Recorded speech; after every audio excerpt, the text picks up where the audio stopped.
जय हिंद दोस्तों, स्वागत है चैनल पे। मैं हूं बाबा रामदास और आप देख रहे हैं बाबा की खरी खोटी। आज मेरे साथ हैं भाई कुमार जी श्रीकांत। कुमार भाई राम राम। जय श्री राम। जय श्री राम। दर्शकों को आपको याद होगा कि कुमार भाई जो हैं इनका एक चैनल चलता है सत्य परख भारत। तो आप सबसे निवेदन है कि इनका चैनल जो है लाइक कीजिए, सब्सक्राइब कीजिए, शेयर कीजिए। तो कुमार भाई, ये अविमुक्तेश्वरानंद ने फिर से जो है एक कंट्रोवर्सी पैदा कर दी है और इस कांग्रेसी शंकराचार्य ने फिर से विश्वमन किया है। और ये जो है अपनी राजनीति से बाज नहीं आ रहा है ये व्यक्ति। ये 228 किलो सोने का जो इसने झूठा अनर्गल आरोप लगाया है, इसके ऊपर क्या आपने क्या क्या कहेंगे आप? देखिए, एक तो ये मुझे लगता है कि पहली बात तो ये शंकराचार्य नहीं है, ये कांग्रेसाचार्य है, जैसा आपने कहा। और कांग्रेसाचार्य इसलिए है क्योंकि इनके पूर्व गुरु वो भी कांग्रेसी थे और तब के कांग्रेसी थे और कट्टर कांग्रेसी थे। सोनिया और तमाम कांग्रेसी जो लोग हैं उनके साथ बहुत बेहतर संबंध था। दूसरा, जो अभी मुक्तेश्वरानंद है, इनकी शंकराचार्य की पदवी हाई कोर्ट और सुप्रीम कोर्ट दोनों में चैलेंज है। सुप्रीम कोर्ट में मामला चल रहा है, लंबित है। सुप्रीम कोर्ट में ये मामला लंबित है और ये जो जिस तरीके से फॉर्जरी से शंकराचार्य बने हैं, दूसरा ये कहा जाता है कि ये व्याकरण में इनकी बहुत बेहतर पकड़ है।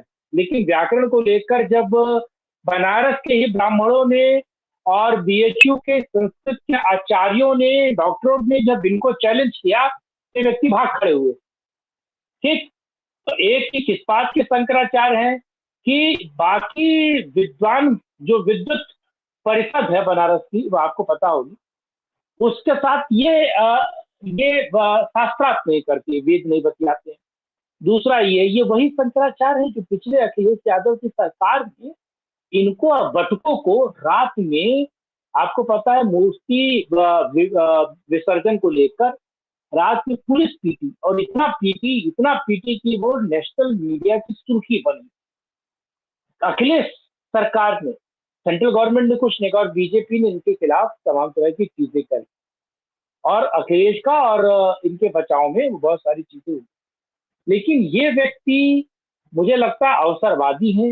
ये व्यक्ति केवल अपने अवसर को लेकर चलते हैं और ये व्यक्ति ऐसे हैं कि इनके बारे में मुझे लगता है कि ये एक स्पोक पर्सन होता है। और अब जब कांग्रेस और इंडिया अलायंस के तमाम डीप स्टेट ने अपना अपने पत्ते खोल लिए, तो नरेंद्र मोदी क्योंकि हिंदुत्व की ध्वजा लेकर चलते हैं, तो उस हिंदुत्व की ध्वजा का काट करने के लिए इनको मैदान पे उतारा गया। और ये पुराने मैदान के खिलाड़ी हैं, नए नहीं है, लेकिन क्रेडिबिलिटी इनकी डाउट में। क्यों, आपको क्या लगता है? मैं एक बात बताऊं आपको। जब इनको श्री राम लला की प्राण प्रतिष्ठा का न्योता भेजा गया, तो इसने बोला था कि मैं क्या वहां जाके, यही लोग थे ना, यही लोग बोले थे ना कि हम क्या वहां जाके ताली बजाएंगे। जब वह मतलब मोदी की जाति को लेकर इनको आपत्ति थी कि वह जो है विग्रह को छुएगा तो हम क्या ताली बजाएंगे। अच्छा, मुकेश अंबानी ने इनको ब्याह में न्योता दिया और ये भाग के चले गए। फिर ताली बजा के वहां वहां ताली बजाए कि नहीं बजाए, पहले तो मुझे ये जानना है कि राम लला की प्राण प्रतिष्ठा में आने के लिए आपको न तो मौका था, ना आपको जरूरी लगा, और आपने कहा क्या मैं वहां जाके ताली बजाऊंगा। और मुकेश अंबानी के ब्याह में ताली बजा के नेक मांगे कि नहीं मांगे? सज रही गली तेरी माँ सुनहरे गोटे में, ये वाला गाना बजा कि नहीं बजा? एक तो मुझे क्यूरियोसिटी, क्योंकि ये गए तो थे वहां। वीडियो खंगालनी पड़ेगी, क्या पता वीडियो बैकग्राउंड में म्यूजिक चल रहा नहीं, है। मुझे खाली ये गाना, कौन से गाने पे ये लोग ताली बजा के नेक मांगे हैं? क्योंकि गाने कुछ टिपिकल गाने हैं। एक गाना तो बड़ा फेमस है, सज रही गली तेरी माँ सुनहरे गोटे में, सुनहरे गोटे में रुपहले गोटे में। तो ये सब अपना ढोल वोल लेके गए थे वहां। भाई रामलला के यहाँ जाने की तुमको जरूरत नहीं थी, फुर्सत नहीं थी, तुमको वृहद हिंदू समाज की भावनाओं का ख्याल नहीं था, और तुम चले गए एक 2 कौड़ी के उद्योगपति के बुलावे पे, उसके यहां जाके जो है तुम हैं। अच्छा, दूसरी एक चीज, एक तो मेरी पहली आपत्ति इस बात पे है, फिर वहां मातोश्री के उद्धव ठाकरे ने इसको बुलाया और ये चला गया वहां जो है मातोश्री, वहां जाके इतने बयान दिया कि उद्धव ठाकरे के साथ बहुत अन्याय हुआ है, और जब तक वो वापस जो मुख्यमंत्री नहीं बन जाएगा तब तक जो है, मतलब ये वही उद्धव ठाकरे है ना जो आजकल गोल टोपी लगा के और ऐसे करके जो है दुआ मांगता है? हाँ जिसका हाँ कैंडिडेट मुस्लिम वोट से जीता है, वो औरंगाबाद या कौन सी सीट, हाँ, अरे मुंबई की भी 2 अहमदनगर सीटें हैं, है ना? हाँ, अहमदनगर की। हाँ 100% मुस्लिम वोट से, और जो आजकल सबसे बड़ा मुस्लिम परस्त हुआ है इंडी अलायंस हम्म, में, है उसके हाँ बाप जो है सारी जिंदगी की है हिंदुत्व की राजनीति, शिवसेना नामक पार्टी पे कलंक बन गया ये आदमी, और उसका ये हाँ जो है पैरोकार बना है कि उद्धव ठाकरे का जब तक वापस मुख्यमंत्री नहीं बनेगा तब तक जो है उसका अन्याय समाप्त नहीं हो गया उसका, है। हाँ। तो उद्धव ठाकरे जैसे, पालघर, पालघर को कोट कीजिएगा, पालघर को हाँ जरूर कोट कीजिए। जी। हाँ अच्छा, तीसरा इसने एक ऑब्जेक्शन रेज किया है, दिल्ली में बुराड़ी में एक मंदिर बन रहा है, केदारनाथ मंदिर। हम्म, तो इसने बोला कि ऐसे कैसे बना सकते हैं, केदारनाथ केदारनाथ तो सिर्फ 12 ज्योतिर्लिंग ही है, वही है, एक निश्चित स्थान है, हिमालय में बन सकता है। अरे भैया, वहां कोई ज्योतिर्लिंग नहीं बन रहा है अभी, मुक्तेश्वरानंद जी, वहां पर सिंपल एक मंदिर बन रहा है जिसका नाम केदारनाथ है। आपको मालूम है एक केदारनाथ मंदिर इंदौर में भी है, मैं दर्शकों की इंदौर में जानकारी के लिए है, बता दूं। पुणे में भी है, पुणे में भी है, देहरादून में भी है केदारनाथ मंदिर। उसी तरह एक जो हाँ, है बद्रीनाथ मंदिर मुंबई में है। दिल्ली में भी है। तो अगर हाँ केदारनाथ मंदिर दिल्ली में बन रहा है, एक मंदिर बन रहा है, तो इस मलेच्छ को क्या आपत्ति है साहब? और ये होता नहीं नहीं, तुम कौन होते हो डिसाइड करने वाले कि हम अपना मंदिर कहां बनाएंगे, हम अपने मंदिर का क्या नाम रखेंगे, उसमें कौन सा विग्रह होगा, कौन सी मूर्ति होगी, किस देवी देवता को हम पूजेंगे? तुम कौन होते हो डिसाइड करने वाले? है, तुमने ठेका लिया है हिंदू धर्म का, तुमको किसने ठेकेदार नियुक्त किया? तुम्हारा शंकराचार्य, एक तो तुम वर्ण शंकर आचार्य हो, पहली बात तो इसका वहां पे है कि जन्मना ब्राह्मण होना चाहिए, एक तो इसके जन्मना ब्राह्मण होने पर ही सबसे बड़ा डाउट है, और दूसरी इसकी हाँ, जो है, नहीं है ये। और दूसरी इसकी जो नियुक्ति है वो ऑलरेडी सुप्रीम कोर्ट में चैलेंज्ड है। तो तुमको ये हाँ ठेकेदारी दी किसने कि तुम डिसाइड करो कि हिंदू अपना मंदिर कहां बनाएगा कहां नहीं बनाएगा? तुम कांग्रेसी, तुम जाके वहां मस्जिदों की ठेकेदारी करो। तो इसको एक बहुत बड़ा ऑब्जेक्शन है कि ये जो है हिंदू जो है केदारनाथ केदारनाथ मंदिर दिल्ली में क्यों बना रहे हैं? गढ़वाली समाज रहता है ना, उत्तराखंड का समाज सबसे बड़ा अगर रहता है तो पूर्वी दिल्ली में रहता है। वहां से 2 बल्कि विधायक हैं बीजेपी के, 4 पार्षद हैं।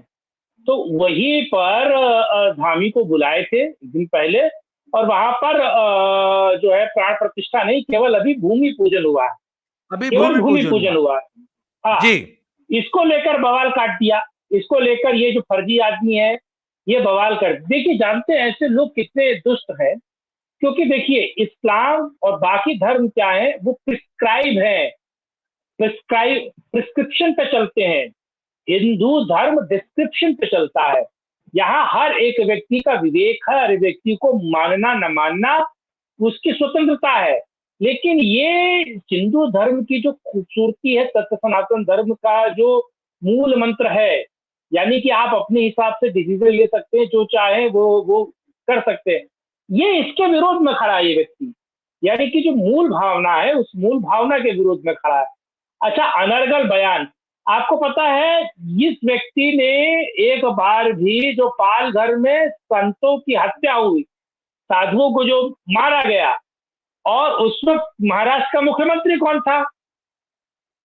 इस व्यक्ति ने एक बार नहीं, पूरा पूरा देश आग बबूला हो गया। वो तस्वीरें मैं आज तक देखता हूँ, वो एक बेचारा था, मतलब एक दीनहीन, हंस रहा है, पतला सा आदमी है, हाथ जोड़कर कृपा, मतलब कह रहा मुझे छोड़ दीजिए।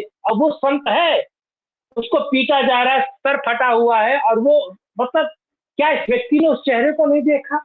और ये क्या इतना निष्ठुर कांग्रेसी शंकराचार्य है कि वो देखने के बावजूद भी ये उद्धव के दरवाजे पर गया कैसे, उसकी चौखट के अंदर घुसा कैसे? मातोश्री शिवसेना भवन गया क्यों? और गया तो फिर ये शंकराचार्य कहने लायक क्यों? कैसे?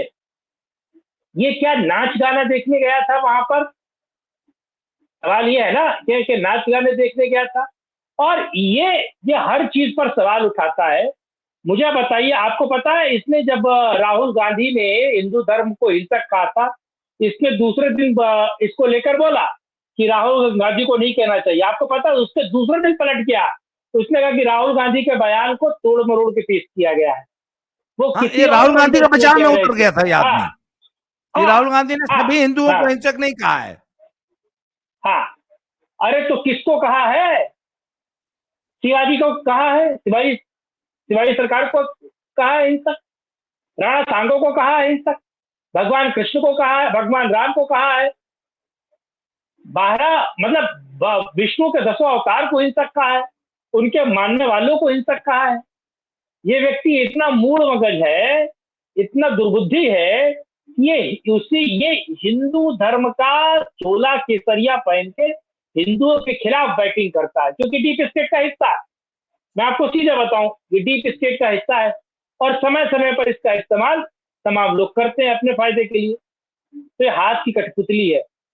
मुझे लगता है इसके खिलाफ सुप्रीम कोर्ट, मुझे लगता है इसका बहिष्कार होना चाहिए, जन जन भावना से बहिष्कार होना चाहिए, हर एक व्यक्ति को बहिष्कार होना चाहिए। आपको पता है ये है, और एक पुरी के शंकराचार्य हैं, इन दोनों ने, आपको पता है, राम मंदिर के 22 जनवरी के डेट को चैलेंज किया कि ये दिन नहीं हो सकता, इस दिन मुहूर्त नहीं है, इस दिन लग्न नहीं है, इस दिन अभिजित मुहूर्त नहीं है। अभिजित मुहूर्त में भगवान राम का जन्म हुआ था, तो ये घड़ी उतने पल पर वो मुहूर्त में वो नक्षत्र भोग नहीं कर रही है, और नक्षत्र का आखिरी हिस्सा उस मुहूर्त में नहीं है। जब विद्युत परिषद ने, बनारस के विद्युत परिषद ने खोलकर पंचांग में दिखाया, तो ये दोनों बगले जागते लगे। तो ये, मैं तो कहता हूँ, नियत अपंग है, ये मूर्ख है ये। लेकिन इनको ठेकेदार बनाया किसने? सवाल ये है, हिंदू धर्म का ठेकेदार किसने बना दिया? स्वयंघोषित ठेकेदार है क्या? अच्छा, एक और अब जो लेटेस्ट जो इसकी बयानबाजी है वो उस पर चर्चा कर लेते हैं। इसने कहा कि अब 228 किलो सोना जो है वो केदारनाथ में गर्भगृह से गायब हो गया। मैंने उसके बारे में जरा जानकारी जुटाने की कोशिश की है। हुआ क्या था कि जो पहले जो गर्भगृह था जो केदारनाथ धाम में, उसमें चांदी का वो था, चांदी की प्लेटिंग थी। तो मुंबई के कोई बहुत बड़े उद्योगपति, उनका नाम जो है ओपन, उन्होंने रिक्वेस्ट किया कि मेरा नाम ओपन मत कीजिएगा। उन्होंने रिक्वेस्ट किया कि भैया हमको, हमारी बड़ी श्रद्धा है कि हम चाहते हैं कि 200 कि हम गर्भगृह को गोल्ड से गोल्ड प्लेटेड करते हैं। तो वहां की जो मैनेजमेंट कमेटी है, उन्होंने कहा जी ठीक है, हमें कोई आपत्ति नहीं है, और सरकार के भी एक बॉडी है जो कि संभालती है सब, तो उन दोनों ने बोल दिया कि हमें कोई आपत्ति नहीं है, आप करना है तो कर दीजिए। तो उस उद्योगपति ने स्वयं अपनी व्यवस्था करके अपने ही ज्वेलर्स से, मुंबई से ही ज्वेलर्स आए थे, और उन्होंने ही सारा वो काम किया, और वो वहां पे है। तो अब इसने जो है वो ऐसे अनर्गल झूठे आरोप लगाने शुरू किए हैं कि वो सोना वहां से गायब हो गया है, जबकि वहां की मैनेजमेंट कमेटी ने कहा कि नहीं, ऐसी कोई बात नहीं है, ये झूठी अफवाह है, ये झूठ है, इसमें कोई तथ्य नहीं है।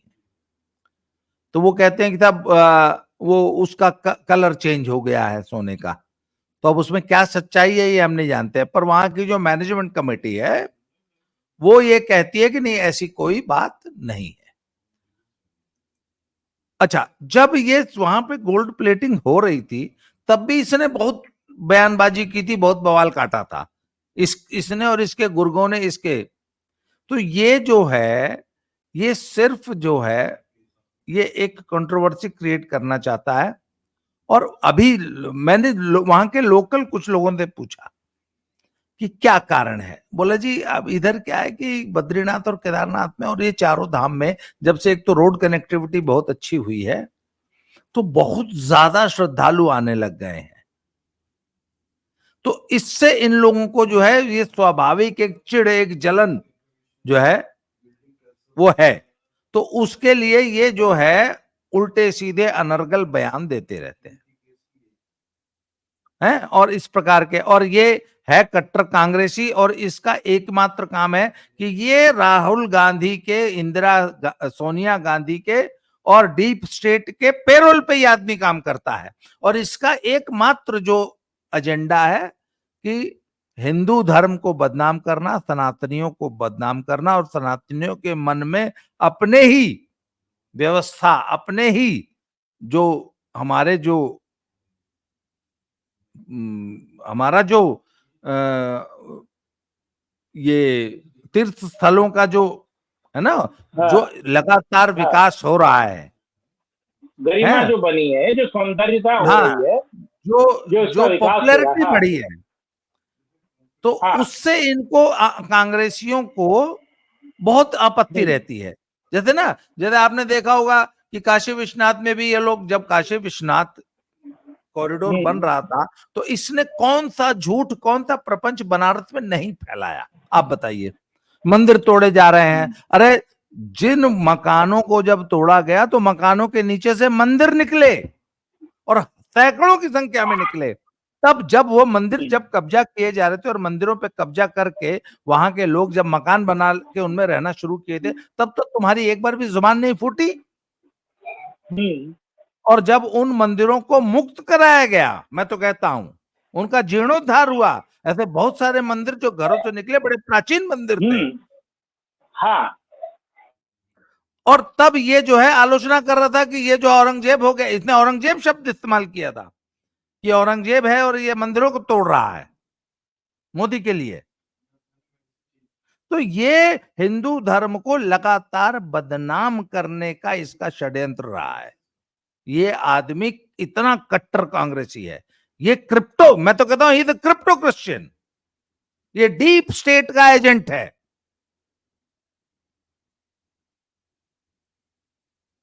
इसलिए हम ये तो लोगों होगा को, ही।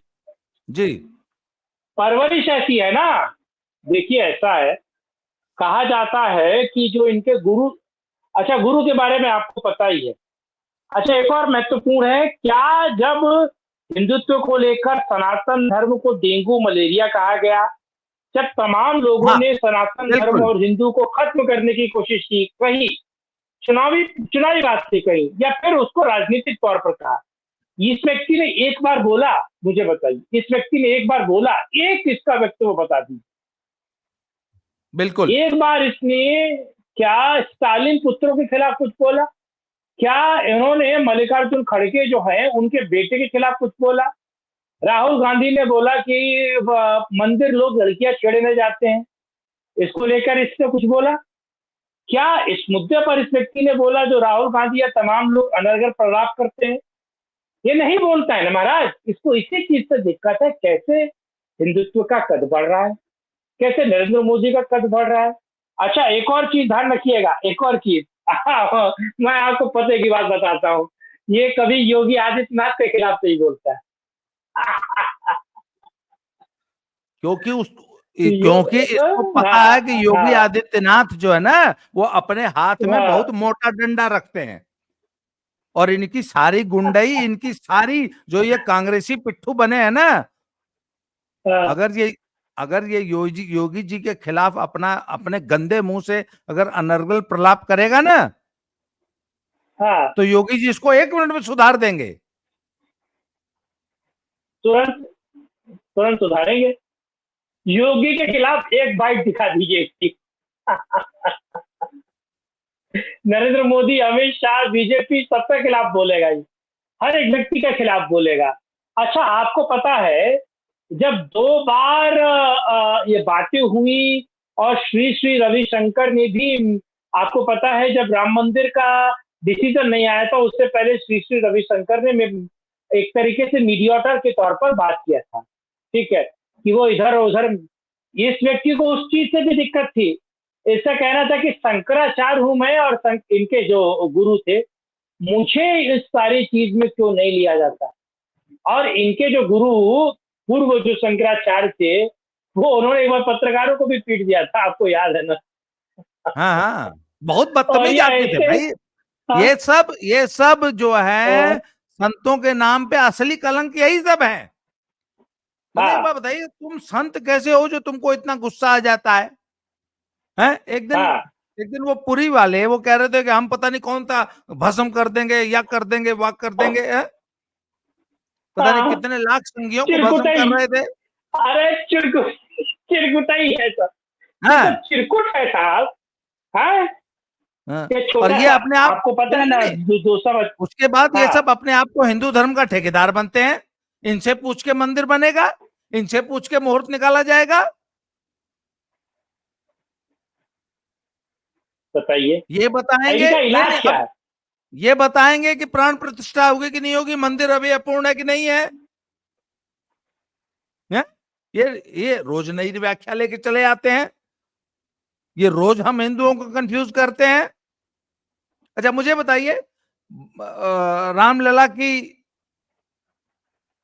जो है जन्मभूमि की लड़ाई में इस आदमी का क्या रोल है, या इन लोगों का क्या रोल है, या काशी के लिए ये लोग क्या कर रहे हैं, मथुरा के लिए क्या? तुम काशी में बैठे हो, हैं? हम्म, हम्म, काशी काशी विश्वनाथ के के लिए लिए क्या कुछ नहीं किया कर रहे हैं तुमने? ये। मथुरा के लिए तुमने क्या किया? कुछ नहीं। इसलिए इस वीडियो के माध्यम से मैं सिर्फ इतना कहना चाहता हूं कि इन रंगे सियारों को, इन कांग्रेसी पिट्ठुओं को, ये जॉर्ज सोरेस के एजेंट हैं, ये सोनिया गांधी के एजेंट हैं।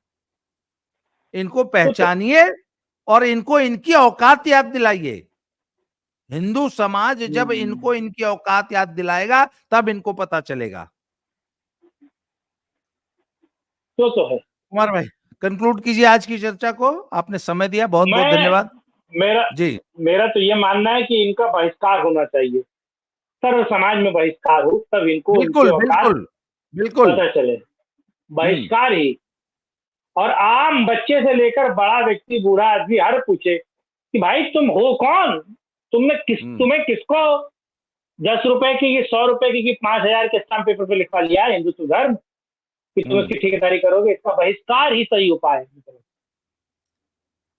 तो मित्रों, ये थे कुमार भाई और हम चर्चा कर रहे थे अविमुक्तेश्वरानंद वर्ण शंकर आचार्य के प्रलाप पर, और उसकी हम कड़ी निंदा करते हैं जो उन्होंने ये सब बातें कही हैं, और जिस तरीके से वो जो है कांग्रेसियों के पिट्ठू बन के जो है बयानबाजी करते हैं, हम इसकी कड़ी निंदा करते हैं। आज के लिए इस वीडियो में इतना है, अगले वीडियो में फिर से एक नए टॉपिक से फिर से मिलते हैं। कुमार भाई, थैंक यू वेरी मच।